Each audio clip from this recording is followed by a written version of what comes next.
how is Japan able to wage a war against China ideologically? When? The Second Sino-Japanese War. Okay, so yeah, talk about easy questions, right?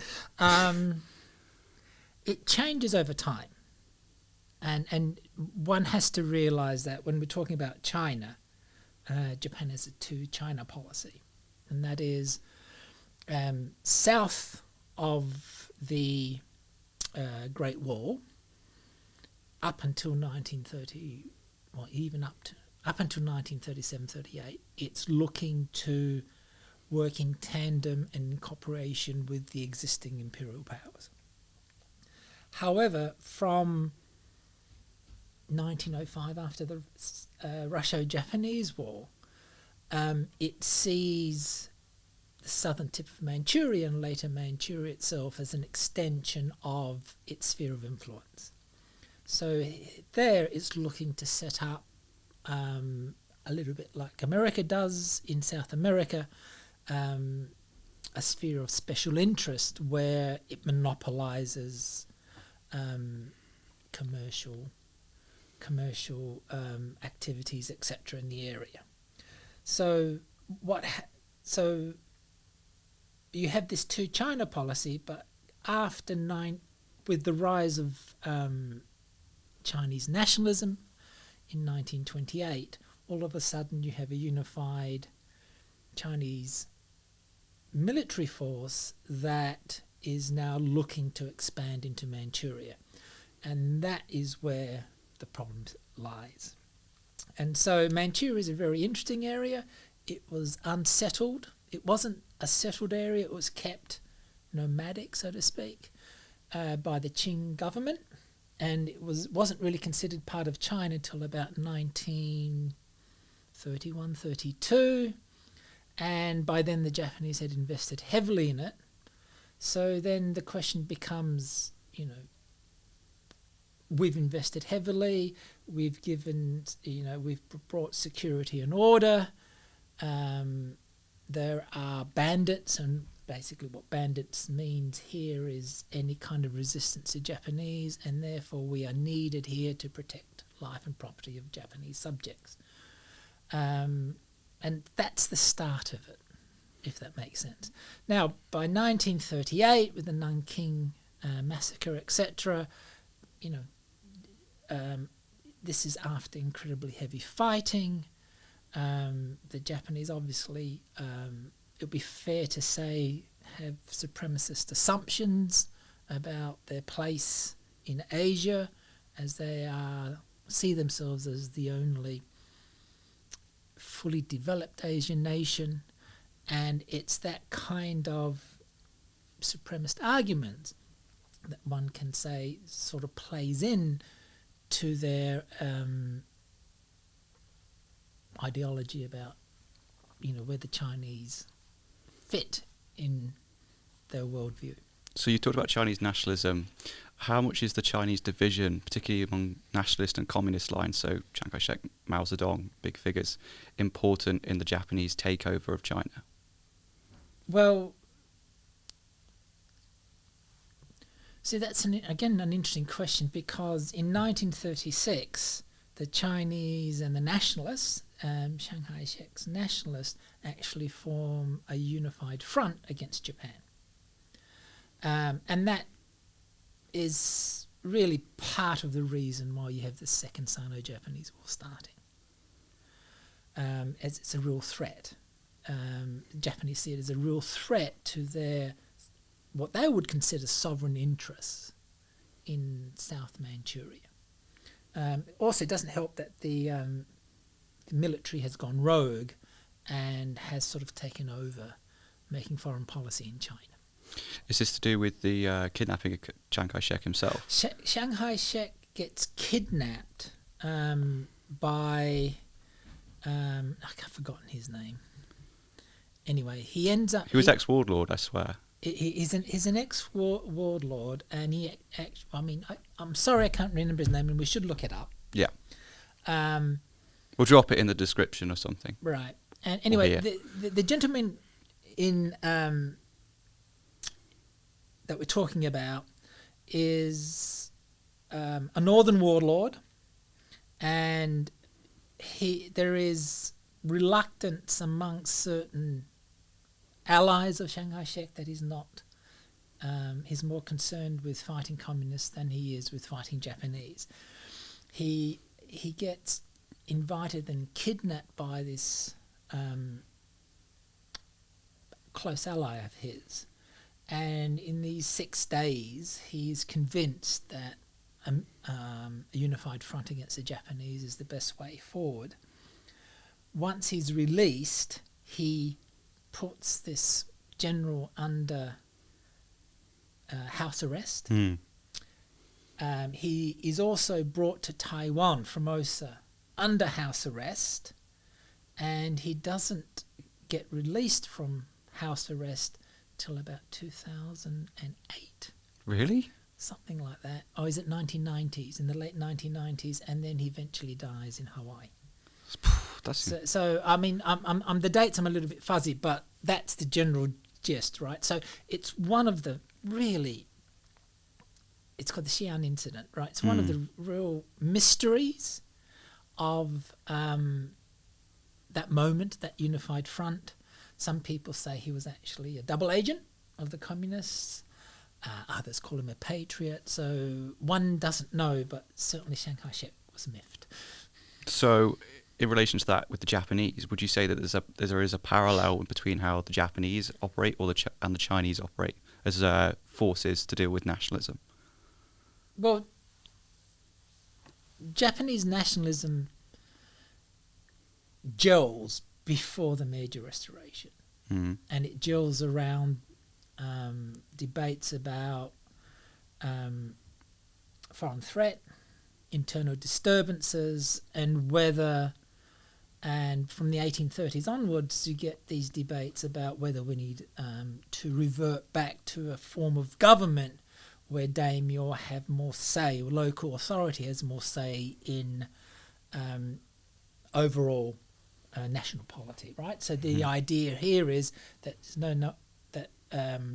government is no longer ruled by a clan, the Tokugawa clan, but will be shared, would be a consensus made between all 280 odd daimyo or whatever. And this is covered in Haratunian's book Towards Restoration. Now, what happens after 1868 is the Meiji oligarchies realize that Japan has an option. It can either look to eliminate foreign intrusion in Japan, get rid of the foreign settlements, which is not going to happen. They lack the resources and the finances, and it doesn't help that the Restoration Army is being financed by Britain. Or do they cooperate with the United States and Great Britain? And up to 1919, they decide that their lot is with cooperating, especially with Great Britain and America, and it goes very, very well. It's with the Paris Peace Conference, the setting up the League of Nations, and the move away from empire that comes with the League of Nations, that things start to change in the relationship between, what changes the relationship between Great Britain and Japan. But by 1910, by as early as 1910, Japan and America see themselves as being in an arms race in the Pacific. So is it like a general theme of a hatred of foreignness? No. It's not a hatred of foreigners.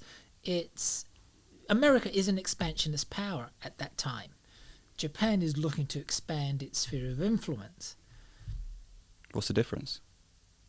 There's no difference, but there's a clash, right? Yeah. Okay, so there's a clash over who's going to be the dominant power. And one can say that that's the same clash that occurs from 1938 to the Asian Pacific War. Right, who's going to be the dominant power in Southeast Asia? Is China a massive proxy in that then? No, China is not a massive proxy, but China has its own internal divisions. It also has a lot of investment from American evangelicals in China that set up a lot of schools, hospitals, etc., and also convert people to Christianity. So there is a heavy investment within the American missionaries to have a presence in China, because their people are there, their brethren who they've converted. And this is not just all across. This is all across China, and not just in the Shanghai International Settlement. No, this is not all across China, but definitely all across the East Coast. Okay. Right. So, so what happens is you have a very strong pro-China lobby, and the Chinese are much better at foreign relations, especially with America, than the Japanese. But by 1935-36, you have an extremely strong pro-China lobby in America. The most vocal pro-Chinese lobby is actually Time, the magazine. The owner of the magazine was born in China. Wow. Chiang Kai-shek becomes Man of the Year 3 or 4 times because he's married to a family that are one of the leading Protestant families in Shanghai. And the other thing that happens is you start, from 1936 onwards, you start to have a very pro-Chinese policy being made. I think it's in 1940 the restrictions to China as an Asiatic nation that can't enter Japan are lifted because it becomes an ally. So you can see that the Japanese presence forges a new relationship with China, and America is very, very keen to support Chiang Kai-shek because, well, Mao is not an alternative, and besides, the Red Army and the Chinese Communist Party is it's very small, it's very uninfluential at that time. Mm. It changes during the War of Resistance against Japan. So in 1935, after the Great March, the Long Marches. That's a very, very important Chinese legend. Well, it's a very Communist important Chinese legend. The Red Army is about 5,000 strong when it reaches Yuan, or the Red Army, or just whatever we'll call. By 1945, it's 1 million. That's because of the resistance, right, of the active resistance, and able to recruit because of anti-Japanese operations. So Mao actually says, we thank our Japanese brothers for helping us achieve the success of the revolution. Without the Japanese, basically, they would not have been able to recruit such large numbers. So a crisis needed to create that disruption. It's not that the crisis needed to create that. One is Yan'an is very close to the northern border of Manchuria. Yep. So they're already going to be issues. Be involved in some kind of guerrilla warfare with the Japanese, who would be looking. But the Red Army idea of guerrilla warfare is we engage with the Japanese in the territory they occupy. Chiang Kai-shek takes a very, very different military approach. He goes out to Changjing, out to southwest China. He maintains his troops there, his crack troops there, and relies on the inability of the Japanese to have enough supplies and men to reach him, and waits for the Japanese basically to run out of money and run out of energy. Which is a very, very Western and traditional way of looking at it, because Chiang Kai-shek did have a Westernish, if you want to count it Western.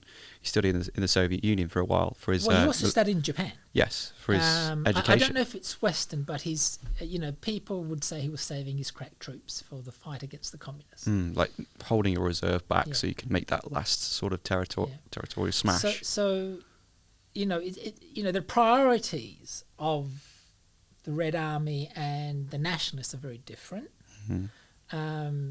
And in 46 still, Chiang Kai-shek was in a position of domination.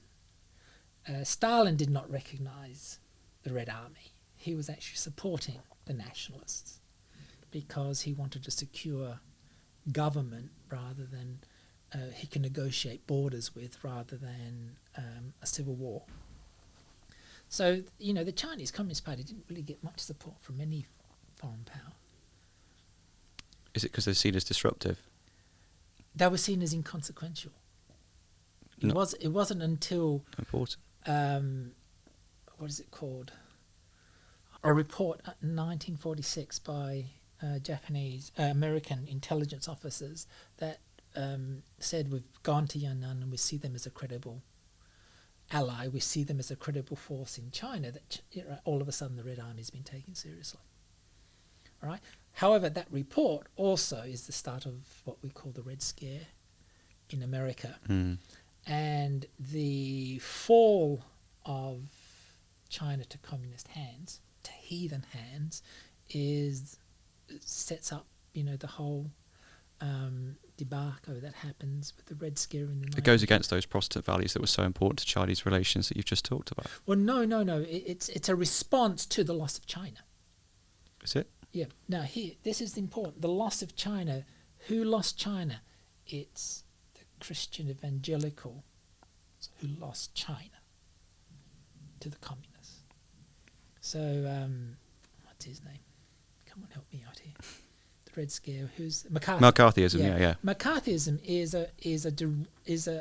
a direct response to the loss of China, and the fact that China was lost because there must have been communists. And not the Soviet Union. Not the Soviet Union. Although they assumed China was a puppet of the Soviet Union, it was the loss of China to the Red Army, to the Communist Red Army, and the reason for that is someone must have conspired within, it's conspiracy theory, right, within the highest ranks of government to allow that to happen. You have to remember, Chiang Kai-shek was getting $2 billion a year for the war effort. Plus in materials, but also planes, for instance. That's US, what I mean. US planes as well as bonds, funds, everything.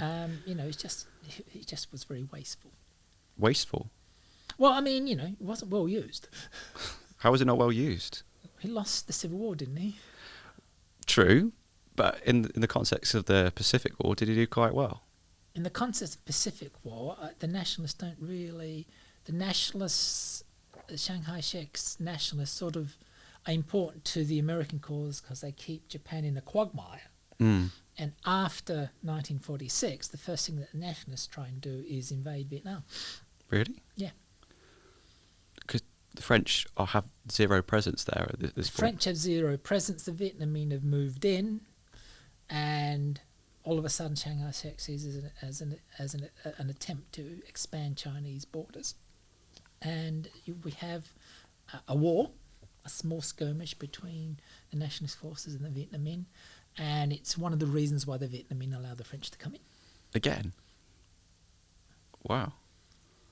And does that, if we're looking at the bigger picture here, does that necessarily lead to the political scenario where we get the Vietnam War later down the line? Well, there's 3 Vietnam Wars. Is there? Yeah. There's the war against the French. Yeah. There's the war against the Americans. And there's the war against North and South. Okay. So why do we all categorise it as just one big period? Because we tend to see the Vietnam War as the war against America. What the Vietnamese will call the war against America. Okay. Right, we don't realise that there are actually 3 skirmishes occurring. I presume because we just see it's just one linear path from, I believe, 54 till 75. Well, the skirmish with the French starts in 49. Oh, okay. So a little bit earlier than that designation. Fine. Where do we look at... Well, actually, some people say it starts in the 1930s, but hey. Fair enough. Where do we look at America's position with Japan in regards to the Philippines? Well, after the Russo-Japanese War, Roosevelt is incredibly happy that both sides have beaten each other up, because both Japan and Russia were seen as competitors, potential competitors for American interest in East Asia. And the deal between Japan and the United States, when it comes after the signing of the treaty between the Russo-Japanese Treaty, is that Japan will recognize American possession of the Philippines. In return, United States will recognize Japan as the protectorate of Korea, and then it becomes the second colony in 1910. So it's a mutual agreement, therefore. It's a mutual agreement that works, to the benefit of both. Because both are on trajectories of expansion. Well, certainly America's been on a trajectory of expansion. There's a book by Bruce Cummings on this, Pacific something or other, Estrangements or something, where he basically argues that America from the 1860s onwards is constantly expanding westward. So once it reaches the shores of the west coast, it just keeps on going into the Pacific. Or even including its possessions in the Caribbean. Oh, not just the Caribbean, but we're looking at Hawaii, Guam, Saipan, Wake Island. Yeah, the Philippines. Right. So that's the argument being made.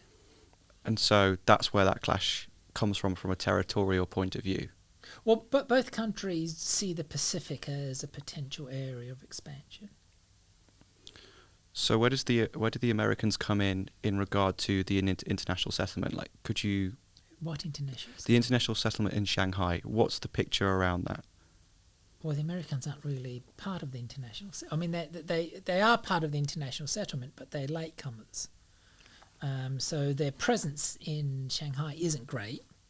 Where they do have a distinct presence is actually, when we're talking about economically here, is actually Manchuria. Really? They invest heavily in Manchuria. In what industries, like oil or...? Yeah, in the heavy industries, etc. It's a great interest. I mean, for example, in the course that we'd looked at, there was a film clip that we looked at of 1931 showcasing the wonders of Manchuria. Was it the railway? No, it was a bit later. Oh. And that was made by Japanese Manchurian, the Japanese Manchurian Institutes, basically to promote American investment in Manchuria. That's why English was used? Yeah. Yes. Okay. On the international settlement... The international settlement in Shanghai, okay, I don't know too much about it, but I can try and answer. Why do you think it was important to European powers to have that base there, even in a time of war like the Second Sino-Japanese War?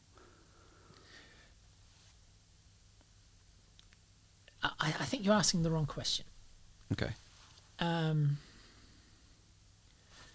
Shanghai was the major financial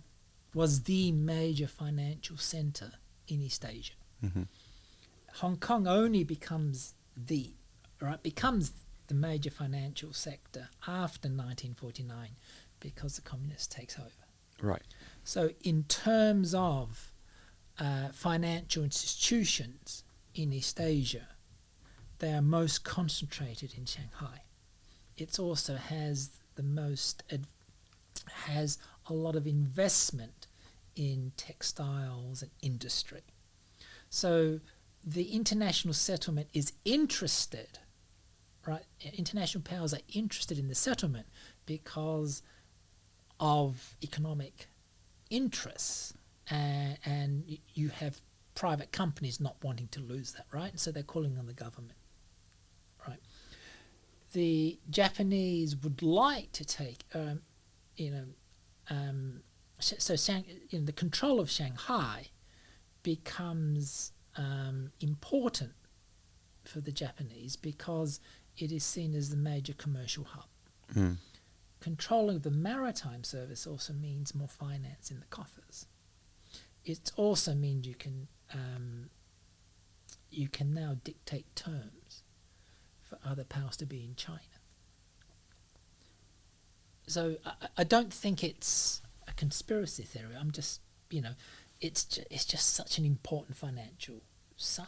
And just came out of the result of the European powers putting those spheres of influence in China beforehand. Shanghai was not until the Opium War, Mm. and so it's the British that make Shanghai. Mm. They form a large proportion of its police force as well, of an internationally based police force. You have the English settlement, you have the French settlement, and you have an international settlement. But because it was established by the British, for a long time the British had the most influence in the region. Mm. It's only later, in the mid-20s, that you start to get more American influence. Mm. Because of that financial gravitas. But it's also run independently of any foreign power because you have a municipal board that is elected officials, etc. And some of them are Chinese. So the running of the city, of the international settlement, is sort of trying to take out the hands of geopolitical machinations because everyone benefits by having a presence there. So is there a case actually of the Japanese straining across that fine line of violating that geopolitical sort of ambience and serenity of that international settlement at any point during the war? Oh, well, again, you're asking an area I'm not familiar with, Mm-hmm. but the Nanking massacre is one very good example where the Japanese do cross that line. How do they cross that line? Well, a massacre of anywhere between 150 to 300 and 50,000 people, I think, speaks for itself. Yeah. And there's estimates ranging far over that as well. Yeah, some Chinese estimates say as much as 600,000.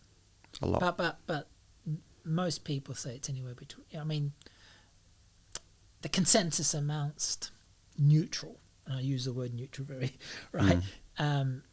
Neutral scholarship is it's anywhere between 200 to 350,000.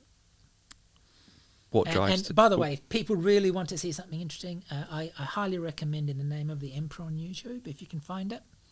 It's got some incredible footage. It's a PhD thesis from Tisch, NYU, made in 1999.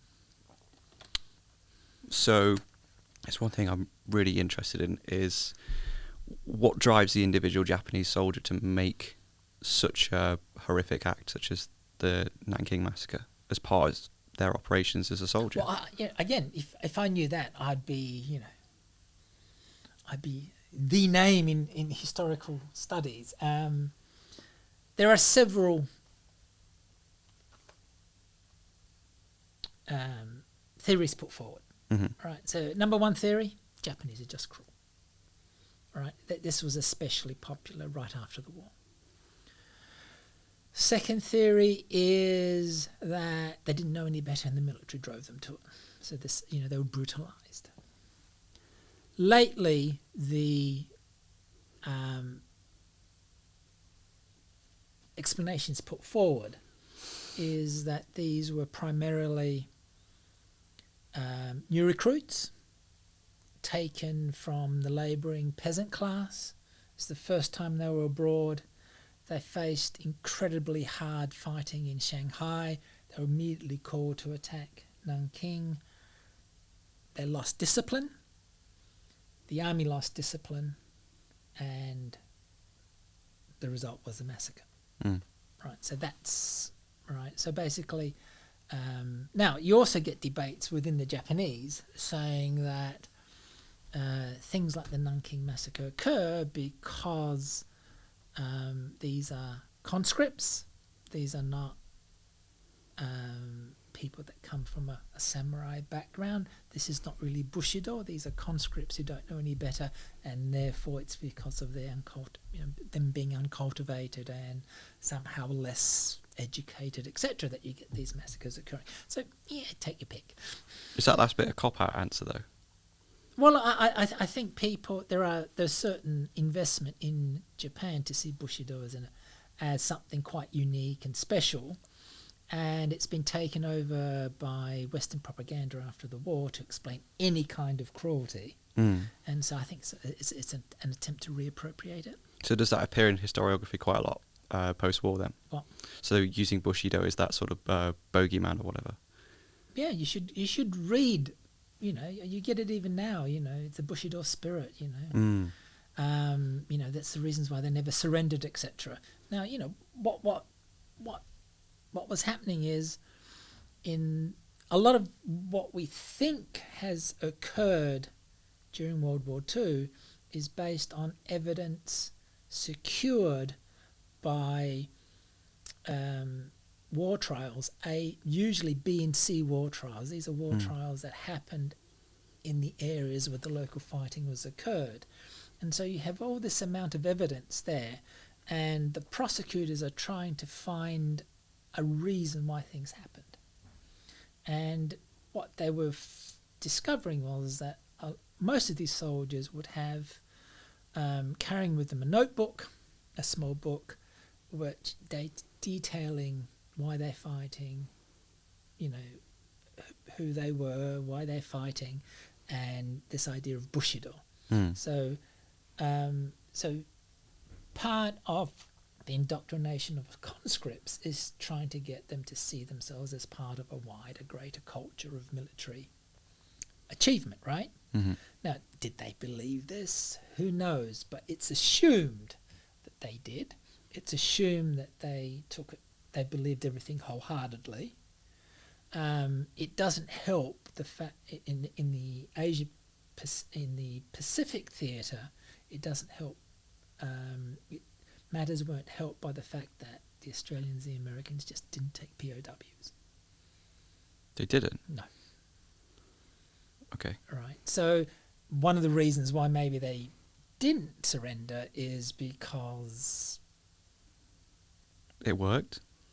They understood that maybe things won't happen, right?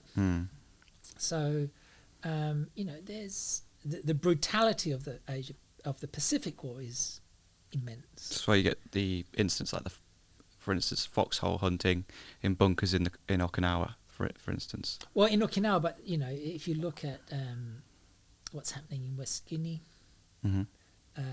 West Papua New Guinea, in certain parts of Indonesia, where Australian soldiers, for example, are actively looking to engage with Japanese soldiers who are malnutritioned, who some of them have survived due to cannibalism, who are more interested in tending their gardens than fighting. But the Australian forces are looking to actively engage with them because, the thought has now gone to the peace, because the war, everyone knows that the war's going to finish in Japanese defeat, right? But there are still some that, especially at the top, that won't accept that. Well, no, there's some at the top that won't accept that, and Okinawa is a good example of that kind of thinking. So if you do take a tour, I do recommend people go to Okinawa, what I would recommend is when you go there, take a tour that of where the bases are, etc. And one of the things that you realise is that there were mass suicides that occurred during the Battle of Okinawa because people were too scared to surrender to the Americans because they thought bad things would happen, so women and children would, under the guidance of Japanese Imperial soldiers, would commit. Are these Banzai charges then? No, these are civilian mass massacres. suicides, yeah, because they are so petrified that something wrong is going to happen. So they just choose not to have that burden. Well, you know, they're hearing stories. So the power of rumour is quite important then. Or rumours of something that's happening in the battlefield that's coming in, or miscommunication, or you can call it propaganda. I mean, we don't know, right? So how is the Japanese soldiers' view of the world different to the Japanese civilians' view of the world, or subject? Well, can you make the difference? One's fighting, one's one's at home. Everyone was fighting. You know, the whole home front is mobilised for the war. Everyone is fighting. There's no real, someone's doing the actual fighting, but everyone on the home front is supporting the war effort, right? So in that sense, everyone's fighting. Is this all linked to how the emperor is seen in society? No, I just think it shows how once certain choices take momentum, it's really, really, really hard to change tact, especially when you've invested so heavily on a certain outcome that you can't see an alternative. What is the outcome? Surrender. Is surrender, equal to death in the majority of cases? Surrender wasn't possible. For example, one of the reasons why surrender became hard for the Japanese is there were overtures in the 3 months before the end of the war through the Russians, who never told the Americans, right? But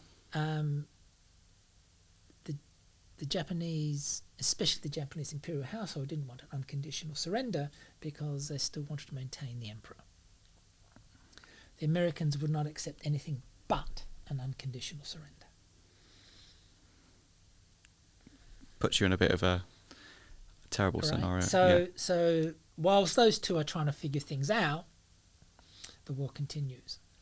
And so we get Nagasaki and Hiroshima. Well, again, when we're looking at Nagasaki and Hiroshima, first of all, you have to take with a pinch of salt that it saved 1 million lives, because the initial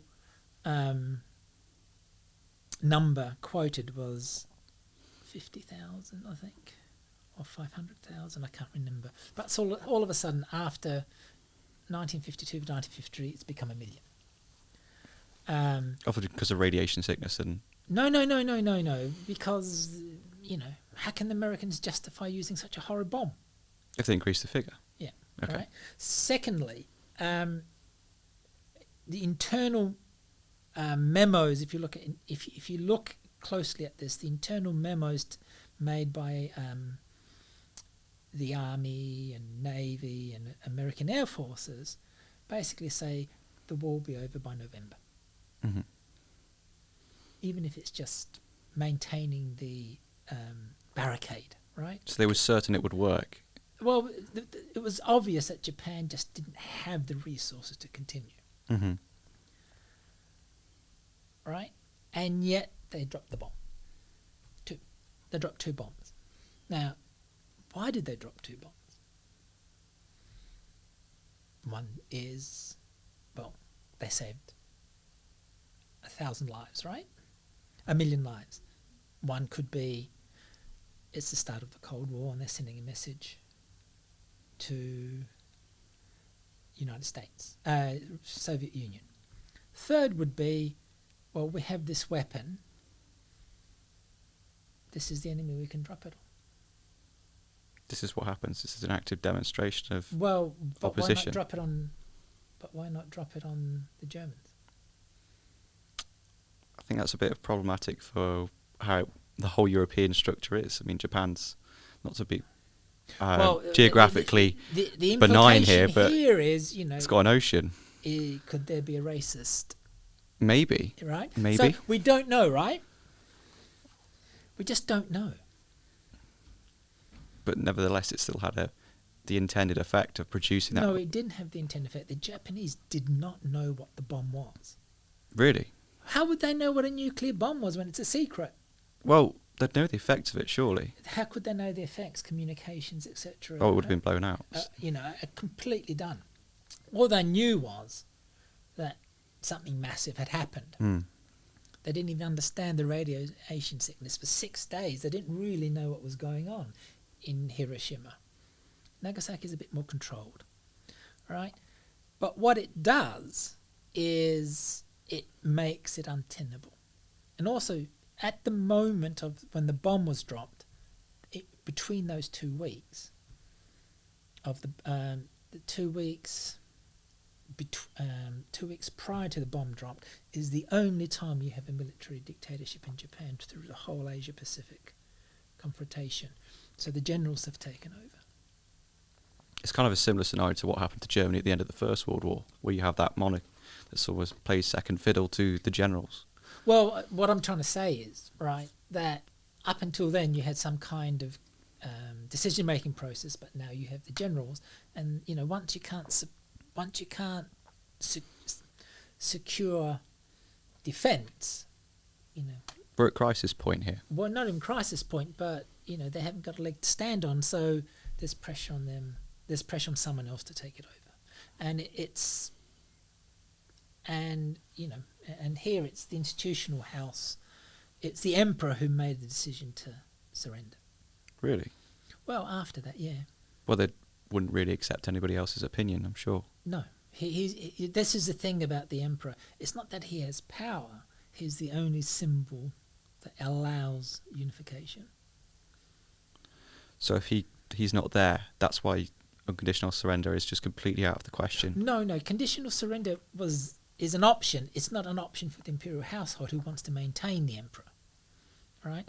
And the reasons why the Americans can allow the emperor, although in a different fashion, to remain is because they see his symbolic value as important for the post-war effort. Because he is that unifying figure. They see him as useful for that, yeah. So it's... Mind you, there was another emperor in Japan from 45 to 52. General McCarthy. Oh, if you... Really? Yeah. You call him that? Well, that's what he was called. Damn. Yeah. I suppose that's the difference between the German example, because their big leader had been Hitler. Hitler was dead, but even if you wanted to keep him anyway... Well, the emperor wasn't necessarily the leader. No, there were Tojo and the generals. Well, Tojo had 3 positions in the cabinet, so basically he was doing 3 jobs. Or was it 4? I can't remember. What was he, Prime Minister? He was Prime Minister, Defence Secretary, War Minister, Foreign Minister. Yeah, he had those 3 positions.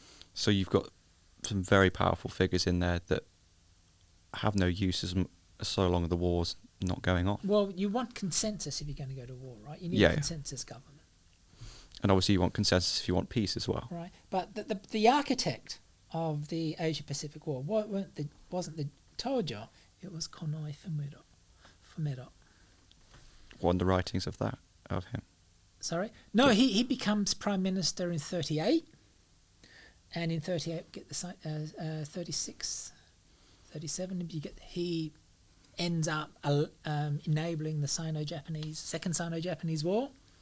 And then when he becomes Prime Minister again, we get the Pacific War. Or we get negotiations between the United States and Japan failing completely. There's no diplomatic relations. And then Tojo becomes Prime Minister in October. And by then, everyone's decided that war is the only option for Japan to survive. What's the one thing that Konoe has written that really stands out for you? I don't know. I haven't really been all that interested in Konoe. It's not the kind of work I do. I work earlier in the Meiji. Okay. And I tend to be more interested in labour issues. What labour issues strike you out in the Japanese occupation of some of their colonies? Okay, so a colony is not occupation. Is it not? Colony is a different process than occupation. Military occupation and colonisation are not the same process. Mm-hmm. So when we're looking at colonies, there's only really 2 colonies that we can speak of. And that is Formosa, or Taiwan, and Korea. We may speak of the Mandate, the South Pacific Mandates in Micronesia, from 1919. Manchuria is not technically a colony. It's what we call an informal colony, but it's also run a lot by the military and the South Manchurian Railway. They have a lot of influence on it. And it becomes a puppet state at some point as well. Sorry? It becomes a puppet It state. becomes a puppet state in 1932, but it's really those two institutions that are behind the administration of it. How does the Japanese attitudes affect the individual labourer? I don't know how to answer that question. It's too broad. Can you be a little bit more specific? For instance, a colliery worker in Fushun. All right. So what you do find, let's take either the South Pacific or Manchuria, right? What you do have is what we would call skilled labour coming in from Japan. And these come in, these expats, so they come in with good salary and certain perks. The local labourers supply the menial tasks, and they are paid a tenth of what the Japanese are. The Japanese tend to live in nice, residential areas, have access to schools, etc. Not all of these entitlements are given to the local population, and over time there's an unevenness due to the hierarchy of labour, but that unevenness in labour hierarchy becomes naturalised as cultural difference. So that's what becomes quite interesting, right? So the unevenness in wages, the unevenness in the jobs that they do, in the career prospects, etc., that have been dictated by colonial processes, and the idea that Japanese skilled labour is worth more, right, becomes naturalised as cultural difference that reinforces Japanese cultural assumptions of supremacy. Is it a case of those that can be trusted will get better treatment than those that are unskilled? It's just you need skilled labour. You have to remember in Taiwan and Korea, you have a very thin strata of educated people, and the rest are either illiterate or just got basic education. Now, that educated elite strata end up collaborating with the Japanese. Yes. So like we see in, for instance, if you read The Torrent, that's a fantastic piece of literature for showing that almost that elite collaboration with the Japanese. Right. But I mean, because it's mutually beneficial. Yes. The Japanese actually do instill a better education system in both colonies, and certainly improve hygiene and health. But there's always an assumption of cultural supremacy that favours the Japanese. Yeah. I mean, I got that impression when I read The Tiger Hunt by Nakajima. I believe it's Nakajima. The Tiger Hunt. The Tiger Hunt. But yeah. The Tiger Hunt. The Tiger Hunt of 1942. Well, no, it's not. It's published in 1942, I believe. It's published in 1942. It's set in the 1920s. Yeah. But it's that difference between those that are Korean and have their identity as Korean and those that are Japanese. That piece of short story is actually much more interesting. So he is the son of a teacher. His father teaches at a Japanese-only school to prepare children of Japanese colonialists who are high up in the admin to prepare them for school in Japan, either at high school, university level. High school basically means it's preparatory for university level, right? So all of these kids that he's going to school with are looking to go to Japan, further education, and through that they'll get social mobility. And all of a sudden you have a non-Japanese Japanese speaker in this school. Right? Do you know how rare that is? No. Absolutely rare. So Cho is he's like I say, his mother is either Japanese or his father is incredibly well connected and an elite Yangban, right? Korean top class, yeah. Ruling class, right? So what we're looking here is the creme de la creme. All right?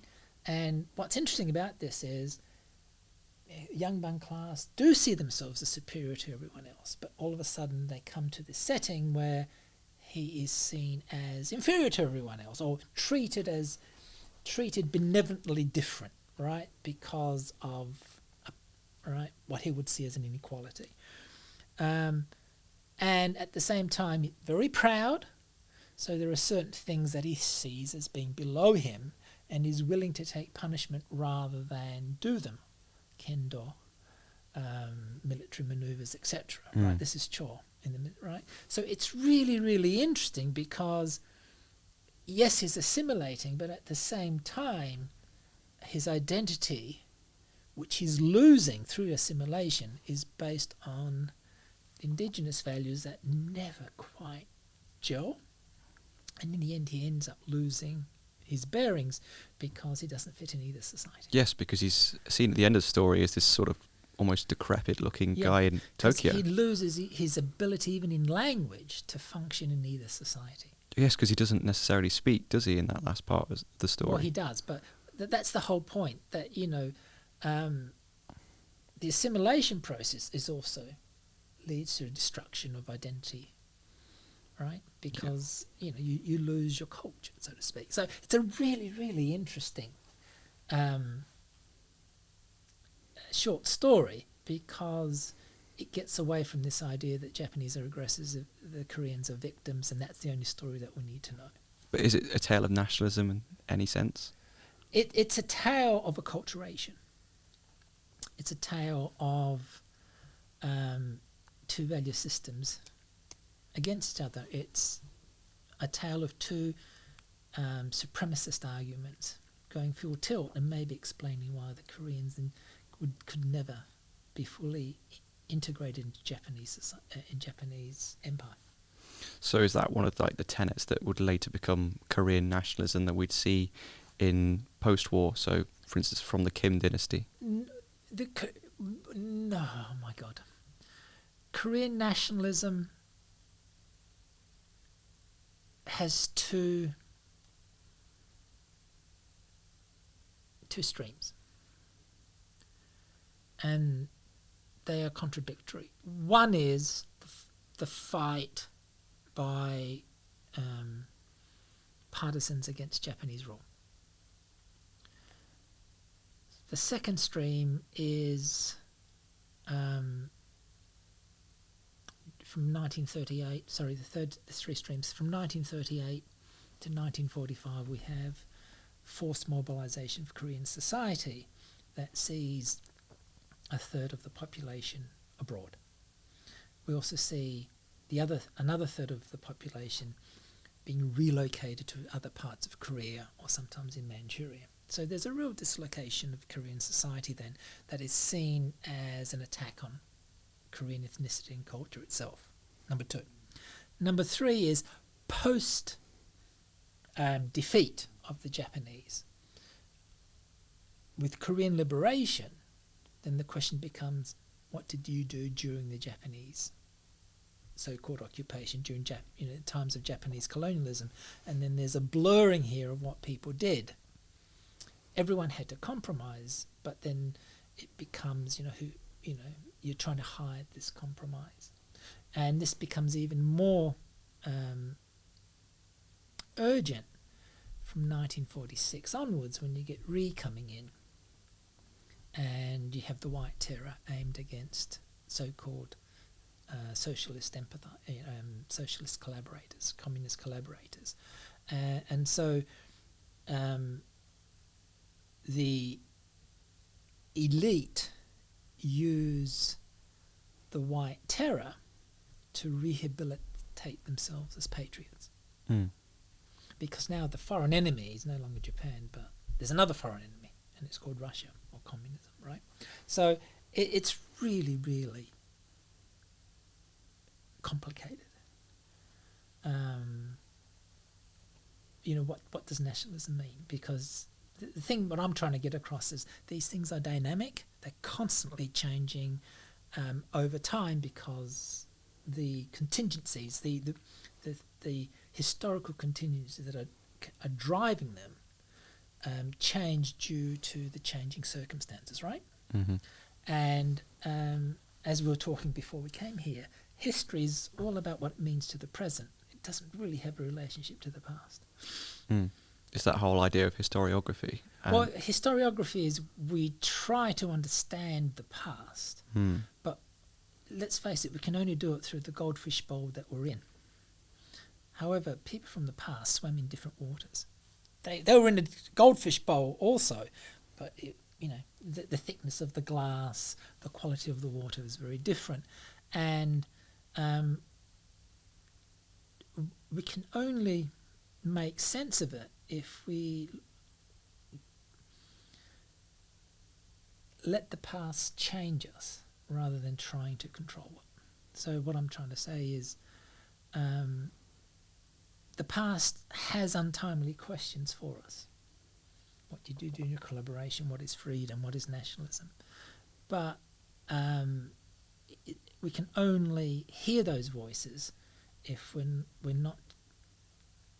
unsure of what answers we want. If we know what answers we want, then history is just going to be the canvas upon which we paint our answers. Critical engagement with history is when we are forced to answer questions we don't want. We are forced to answer questions we didn't ask. Then history has an answer for us. History is challenging us to be something that we're not, and then we can get something. We can get empathy. We can get understanding. We can get new perspectives. But if we see history as giving us certainty that we have the right answers, then all we're getting is an echo chamber where we see ourselves in the past. Dr. Bill, thank you very much for coming on. It's Bill. There's no doctor here unless you want to pay me $250. Nope. All right. Thank you for having me.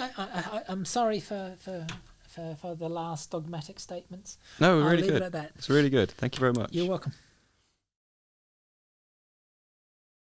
If you really enjoyed that, don't forget to like and subscribe. And there's some more ones down here as well if you want to see any more.